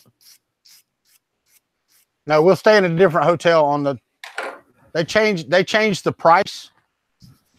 Right now, 2 nights for my room for Friday through Sunday is $266. I just tried to change the dates and add 1 day, and it went to $490. Woo! Yeah. So we'll find a hotel somewhere else, like 30, 40 miles away, and spend the night there. Yeah, go like halfway in between.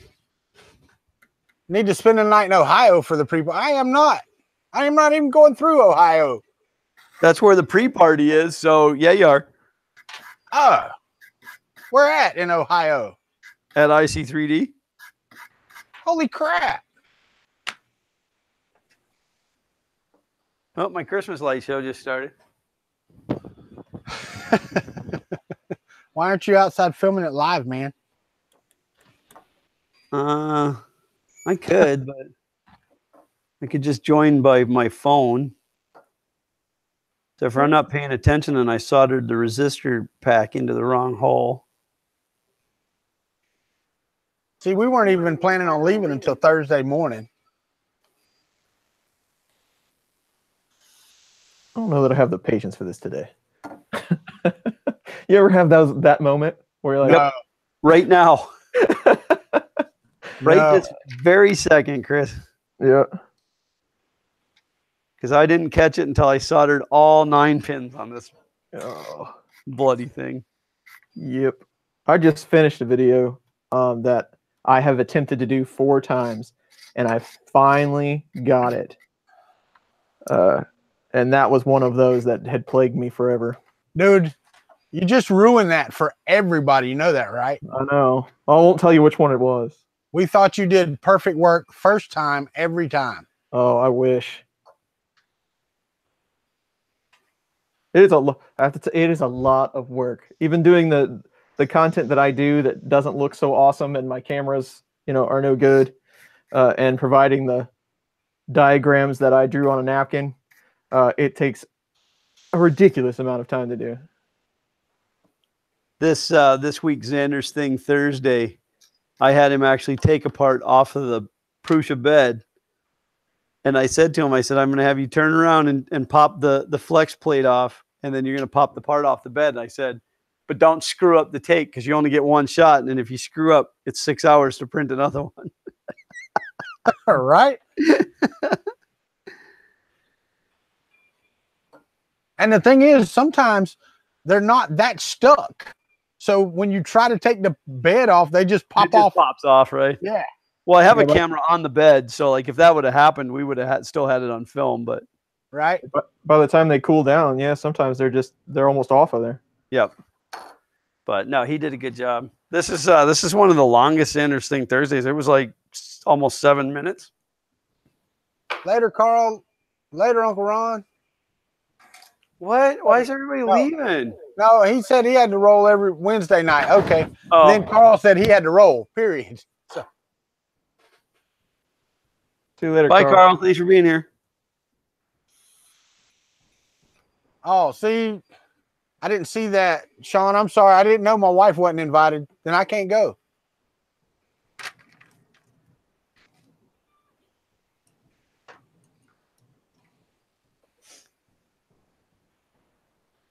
What was that? Hold on. I got to ask Regina. Since Robbie Mac's in here, I got to ask Regina what it was. We just saw something the other day.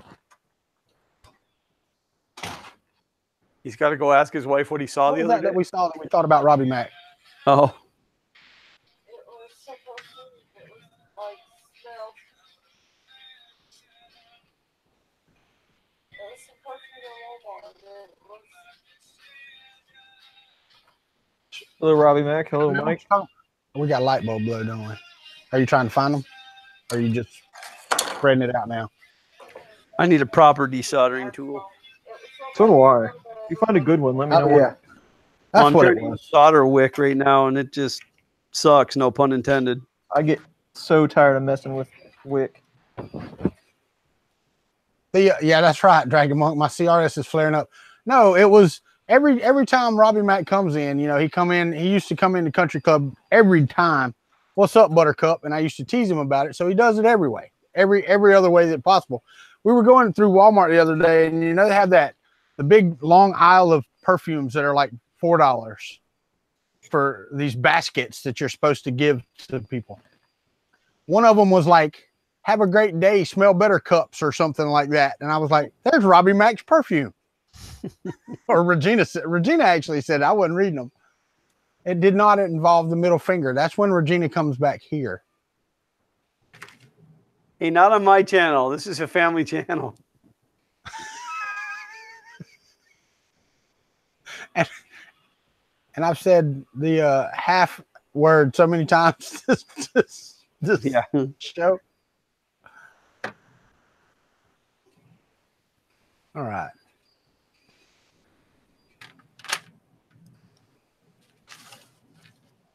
Ron, driving me. Yeah, this solder wick is just not doing great. What's up, Scalda?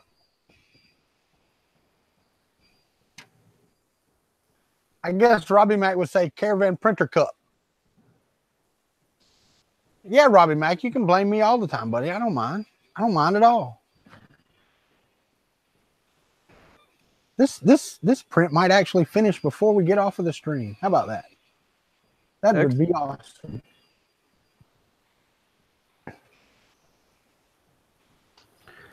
Oh, what a pain. That's what I get for not paying attention when I was putting this together. I think Chris gave up. I'm getting close. Well, nah, I'm not even going to go on that rant. Never mind. Speaking of rants, did anybody see the video? The rant video? What? About the Chinese knockoff video? What's his name? Design prototype test? No, I don't watch that guy's crap. I'm not giving him a view. I haven't watched it either, but I saw a conversation about it today. No, I'm not sure what that is. It's the guy who claimed Prusa stole his design and yeah. Chris Riley, man, I have a portal Wi-Fi router and I've been trying all weekend to get port forwarding figured out. Who's your internet company? Because the most common thing that I see when people say this doesn't work is the internet the company's modem has a firewall on it too. Yeah. Or that they've blocked that particular port from the whole entire service. His is Cox internet, so there might be if they own your modem / router, whatever it is, they might be blocking it. Yeah, see, all of mine are pass through. I only use the modem for the internet connection. That's how mine's set up. I own my own modem. Yeah, so do I. It's harder to find DSL modems. Best Buy. Well, it's harder to find DSL modems that are affordable. Yeah, but if you're renting a modem from the I do not. I do not. Let me tell you this. I have 5 modems in my house. I think all of them work. Every time, which they just upgraded my modem the last time. But every time I say something about it, like, "Oh yeah, I got one on the truck. Here, I'll let you have it." I have like 5 in there that work. So if one of them gets knocked out, I can pop it out and stick the next one on. And they're all configured already. They're already ready to go. Whew, it's out. Man, that looked like it was fun. Don't you want to do it again? Nope. Shoulder for Dollar is going to say the Goodwill store. Well, I will tell you this, John. We don't have Goodwill stores the size of the ones that I saw in Glendale when we were driving around over there. Some of those would put like Walmart supercenters to shame. I mean, don't get me wrong. I'm not adverse to shopping at Goodwill. It's just we don't have that type of Goodwill location. No, I found some good crap at Goodwill. Me too. My record player. I have a 1984 Techniques record player with linear advance on it. Dude, it is so smooth. got it for $12 at Walmart. Then, or not at Walmart, at Goodwill. Then I went to buy a needle for it, and the needle was like 180 bucks. The guy goes- cartridge for techniques. The guy goes, I'll have to order that. And another guy walks in that looked about my age. He goes, hold on, I think we got one back there on the shelf. He come back, dude, and this box was covered in dust. It was an original 84. It came in a nice wooden box. And he opened it up. He goes, I'll sell you this one for $50. I said, I'll take it. Yeah. So Yeah, the only thing I hate about Goodwill is when you go in there and you find like a screamingly good deal on something, but they only have one. yeah. And it's like, oh, I could use like 5 more of these. I don't know if I was watching some other YouTube videos the other day, and it just popped up in like the thing, and it's called, what is it called? Arbitrage or some crap like that, where they go to Walmart and they wipe them out of an object and then sell them on Amazon. You ever seen those? This guy went to like he spent all night going to Walmart, and it was like a 250-mile radius of his house. And he bought every one of this Monopoly game, Monopoly for millennials. They were $19.85 at Walmart. He was selling them on Amazon for $77. Wow. By the time he got home, out of the 130 that he bought, arbitrage, that's it. Out of the 130 that he bought, right, he had sold 114 of them before he even got home. Wow. That sounds like too much free time. That sounds like he made a lot of money in a short period of time. Well, I know like certain Lego sets, people do that. The Lego Advent calendars, notorious for that because they sell out real fast. Yeah. And all of a sudden you'll see everybody on eBay selling them, or on Amazon selling them for 3 times the normal price. Well, that's because it's people like this. That's why they sell out. He literally walked into every Walmart and took every game that they had. That's screwed. That's screwed up. That's his whole living, apparently. That's how he makes a living. I bet, Robbie Mack, I bet.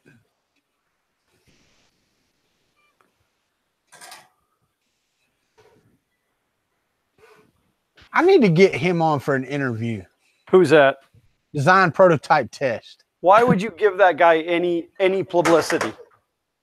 Come on, man. A live interview where people can actually ask him questions? No, does he do live stuff? He what? He would do live stuff. Not that I know of.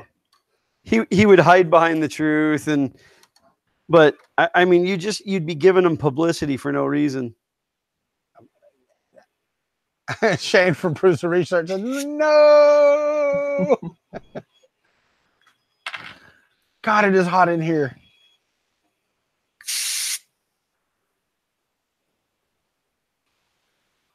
Wind's blowing in my ear again. Sorry, is that annoying? No, it's fine.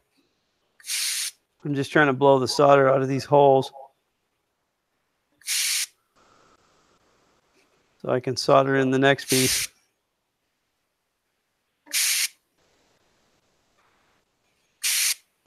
Yeah, Steven, get him in touch with me. That'd be good. We can do that. Get Joseph and Design Dude on at the same time. Let's hook that up, Shane. Oh my God, that would be hysterical. Let's do that. Without telling would be freaking awesome. That'd be one of those things I'd have to watch with one eye closed. Like, no, no. Just make it like it's going to be an interview all about him, and as soon as he starts talking about Joseph stealing his ideas, be like, whoa, we just happen to have Joseph here. Right. Joe's one of those guys too. You know, he's super nice when you talk to him. You know, kind of almost a little jovial, a little bit. You know, but he's also one of those people that has just enough mystery about him that he might be like a total kung fu badass or something. Just like he has this switch where he goes ballistic. So you're standing there talking to Joe, and he turns into the Lego Ninjago. Right. Hurry up, print, finish.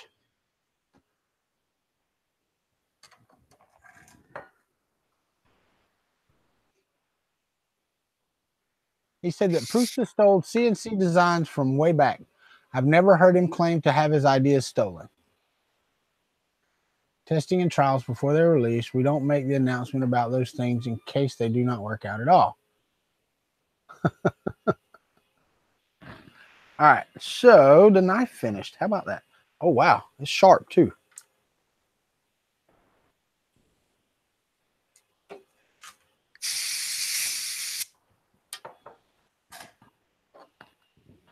That's ridiculous.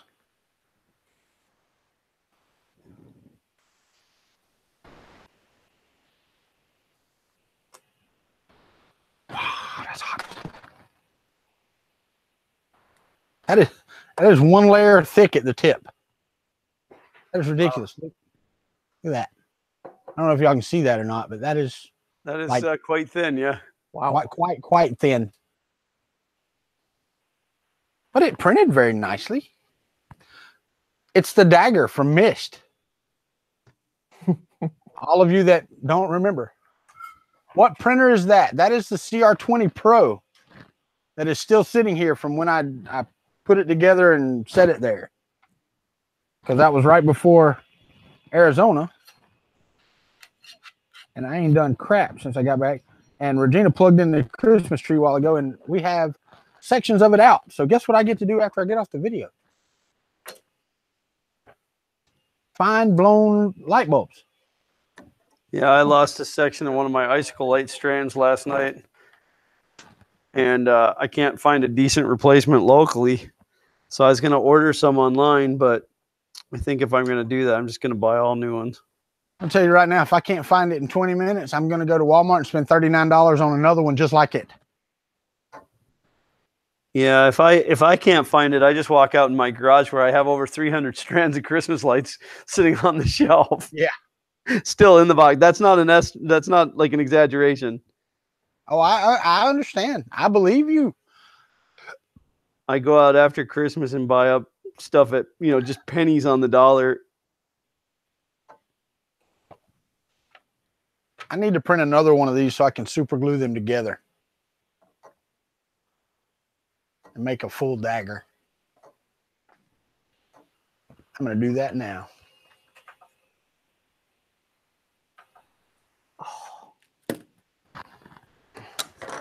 Thought for a second I put that resistor pack in backwards, but I didn't. Are you sure? Yeah. All right. I would have been quite annoyed. Look, Lon Jennings here.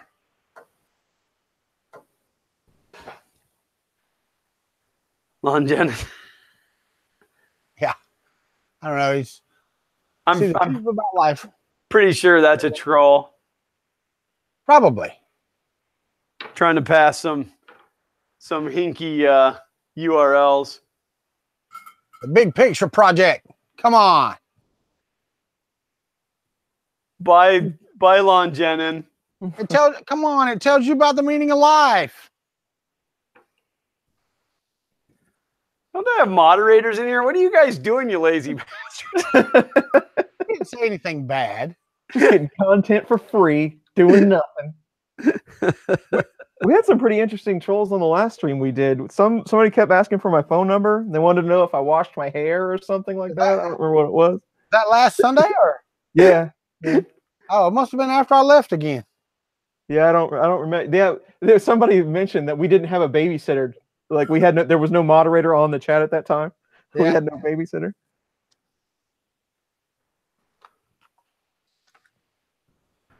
No, I was excited the first time I got trolls. It's like, I finally made it. Yep, I felt the same way. The first time I had a troll, I thought, oh, great, it's a troll. And it was actually somebody just asking me questions. I'm like, oh.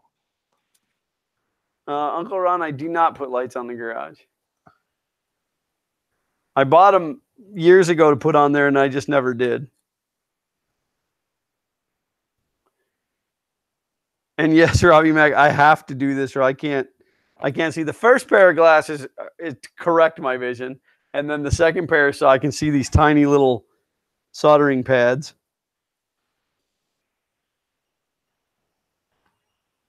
That's what I get for being blind. Having to have a needle put in my eyeball. Yeah, stop doing that, Glenn. What are you thinking? Yeah. I definitely don't ever want to do it again, but I might have to. Yeah, that's a terrible thought. So I've been going to a class, a diabetes class, to teach me how to change my lifestyle. And it was actually very interesting because I thought like I couldn't eat any carbs, no sugar, blah, blah, blah, which isn't true. You have to eat it in moderation. Like I actually got to eat pizza today for the first time in a couple of months. And I checked my blood after and it was good. Like I didn't overdo it. She said, just don't eat the whole pizza. Easier said than done. Right. And then I had a salad. I had a salad with my pizza, which helps. Because I'm getting my vegetables and stuff. I drive my wife crazy. Well, there's a lot of things that I do that drive my wife crazy. But how you see me like when I stream and I'm eating something, that's how I eat all the time. You're a grazer? I'm constantly walking around, chewing on, working on something with one hand and trying not to, contaminate my food as I eat it. So yes, I'm a grazer. I don't sit down very well for even meals. So pizza's perfect. Fold it up, eat it while I'm walking down the stairs. Right, or down the street, whatever. Yeah. Scalda, I am building a Christmas light controller. This is the controllers that I used to run all my Christmas lights. But I buy them in a kit because I get them a lot cheaper. Shane says he's getting motion sick from watching. I don't know why. Is it? Oh, because of my double glasses. Is that like? Is that Double screwing you? vision. Oh, now that song is stuck in my head. Robbie Mack. Yes, I had pizza, but it was like the first time in a couple of months. So, cut me some slack. Too many pizzas make you go blind. Well, it did me.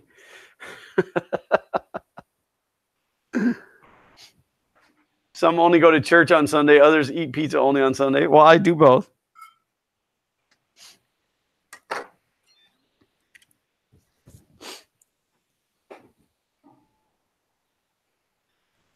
I don't like Shane anymore. You don't like Shane anymore? No, now double vision is stuck in my head. Oh, somebody's here. Dog's going crazy.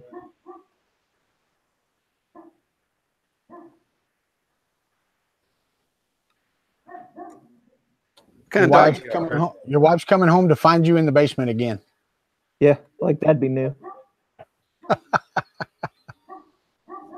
What kind of dog you got, Chris? He is half lab, half pit. No, nice. I had a half lab, half hound. Nice. She was a full-size lab with really short legs. Yeah, he's about 70, 75 pounds. Ooh, that's pretty good. He's real tall, but he's still got that bowling ball head. If we'd have been together in a group talking or not online, I'd have made a joke. But it wasn't even like a joke that couldn't be on a family friendly channel. But there's probably too many dog lovers in here for me to make that joke. Yeah, he's almost 11 years old. He's getting up there. Our little we have a Shih Tzu miniature chow mix, and she is what is she now? 12, 13 years old. She can't see, she can't hear, she can't hardly walk. You know, Yeah. I mean, That's it's like me. Getting to the end of her life. I'm gonna tell you now. Yeah, I have my fears of coming in because I always get home before everybody. So I have my fears of coming in and her not being breathing, and then having to break that to the rest of, well, just my daughter and my wife now, and the rest of my daughters too, because they all grew up with her too. Yeah. So I have that fear. I do.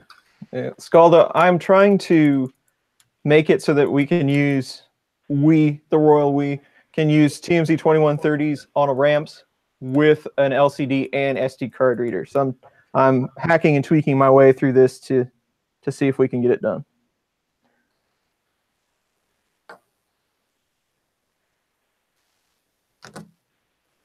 I think I have a solution, so we'll see if it works. Be prepared. There's going to be a lot of Marlin programming if you want to do this.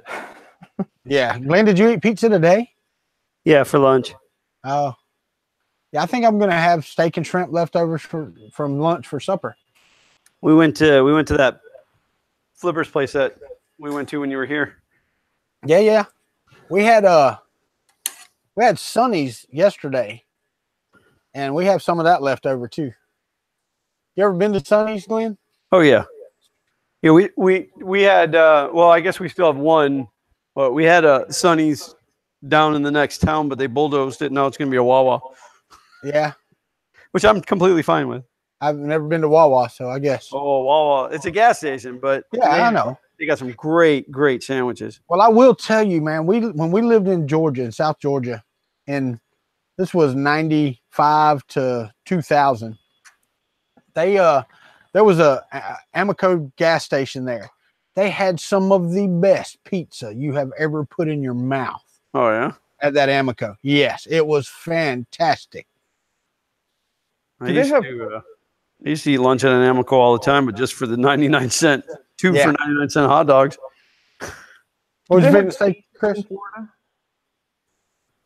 What? Do they have Casey's convenience stores in Florida? No. That's like the gas station pizza in the Midwest, and it's awesome. Is it? Yeah. Well, see, down here, most of the gas stations we have here, they either have a Subway in them, or they have some cheap pizza, and then they have either Chester fried chicken or crispy crunchy chicken. Doesn't Speedway have Godfather's pizza? I don't know, man. I haven't been to a Godfather's pizza in forever. I think they're inside of Speedway stations, which used to be Hess. Yeah, I remember that. Now everything, and I don't know, Glenn, you've lived in Florida a long time, but the Sunshine Junior Food Store used to be the biggest chain in the state of Florida. I don't remember that one. You don't remember Junior Food Stores? JR Food Stores? Uh-uh. Well, they were the biggest chain in the state of Florida, and we had one. The store that's about, I don't know, a mile and a half from our house was a junior store. It was a junior food store. It was the first one on 98 in Wakulla County that was even close to where we are. And to this day, it's been through like 5 different names. To this day, anybody that lives within 10 miles of here still calls it junior. Meet me at the junior store. Yeah. No, the area I grew up in, the big thing was Cumberland Farms and Jiffy's. See, I've never heard of either one of those. Really? I will say that I have, and I think I said this on Thursday, I have tried In-N-Out Burger now. I still have not. I went to In-N-Out, Del Taco, and Jack in the Box all while we were in Phoenix. All on the same day. Oh no. No. It was different days. Different days. But I still like Whataburger better. Yeah, we don't have Whataburger down here. You don't. I ate at one up in the Panhandle, but I like Whataburger. I like their spicy ketchup for my fries. Hunt Brothers Pizza. There you go, Lester. That's what the one at the Amoco was Hunt Brothers. But they didn't have the frozen pizzas there. They were all handmade, but they had the Hunt Brothers name on them. That was it, though. That was the name of it. The ones we have here, they may be Hunt Brothers. I'm not sure. But all the ones here have the pre-made frozen pizzas. 6 o'clock, huh? Yes, it is. Got another show going on. Every half hour on the hour and a half hour. All right. Well, I'm fixing to get off of here because I've got to go do lights. I'm doing lights right now. So you guys want to wrap this up? Yes, sir. Christopher looked like he's fed up with his. I made more progress than I thought I was going to, so I'm pretty happy with that. Yeah, I knew that I wouldn't be able to finish this in one session anyway, but I wanted to get a good jump start on it, and So it's sad that the controller, like, you don't need a million of them. Well, you do, but you don't. And that they're as expensive as they are, because I could just sit around building these all the time. It's an enjoyable project, but the project that I have coming up, which kind of ties into my Christmas display, but it also is going to tie into maker fairs and Earth and Murph and stuff. It's going to be cool, and it's definitely going to be some content, and it's more electronic related than 3D printing related. So that's exciting, because I haven't had a good electronics project in a while. So, but Matt just said no. I guess that means he doesn't want to wrap it up. Right. But yeah, if you guys want to do your outros. Go ahead, Chris. All right. I am Chris Riley of Chris's Basement. 3D printing stuff, on the YouTubes / Chris Riley. That's me. Hopefully I will be on these streams more. I have a little more free time the next couple of weeks. So it's always fun to hang out with Glenn and Walter and fun in the Country Basement. But that's pretty much it. More content Wednesdays and Sundays. And I will see you all very soon. Yeah, you need to do that more often. I run out of Chris Riley videos. I'm Walter, and I'm the country part of Fun in the Country Basement. And I love hanging out with Glenn and what's his name? Damn it. That one guy in the basement. That one guy with the long hair that's in the basement. The guy with the Chris hair. Riley. Because I always learn something here. Whether it's good or bad, I always learn something. And you can find me everywhere at Kuntry 3D, YouTube, Instagram, Facebook, Twitter. Facebook and Instagram, not so much. But I do have them. But anyway, that's it. And that's me. So everybody, I'm Glenn, and Walter and Chris love hanging out with me and doing these streams. And Walter likes to hang out with the guy with the hair and the guy without hair. Yeah, right? Hey, I'm kind of in the middle. I definitely have to find more projects for my number one son to do, because he really needs to join me on these streams, but he never has anything to work on, so then he doesn't like to be here. But I do have more content coming. I know that it's been a little bit scarce lately. I've even been a little bit quiet on Twitter, and I'm trying to get back into my role of things. It was just like there was that 8-month buildup all the way to Maker Faire, and then it was like finally, and a different project, which is the Christmas lights. But it all still ties in. It's all electronics as far as I'm concerned. And you can find us at Fun King 3D pretty much everywhere. I too am on Facebook, but don't like it. So, those of you who are following me on Facebook will get tidbits. But if you really want to know what's going on with us, Twitter is the place to be. We finally convinced Chris Riley of that. And Xander Sing Thursday coming up on Thursday. Other than that, I don't have any videos coming out this week, but I will try to get some more pushed soon. If you guys are not subscribed to, me or Walter or Chris, their links are in the description below. We would love for you to pop over there and hit that subscribe button and ring that little bell for notification. And as Xander loves to say, a thumbs up is always appreciated as well. I didn't even look at our thumbs for this video. I haven't been watching, but I'm sure you guys were awesome, and you all gave thumbs up, right? So, but I guess what's that? Martin says your lights look good. Who? What? Stephen Martin said your lights look good, Glenn. Oh, Butch, thank you, Butch. We did move some stuff around tonight to make it look a little more correct, but and we're adding stuff constantly. But so all of you guys that were here, we appreciate you always being here. We love each and every one of you, and that's not to be taken lightly, because without you, there'd be no reason for us to do this. And I think that's it. Anybody else got anything? No? Nope. All right. So as always, print on.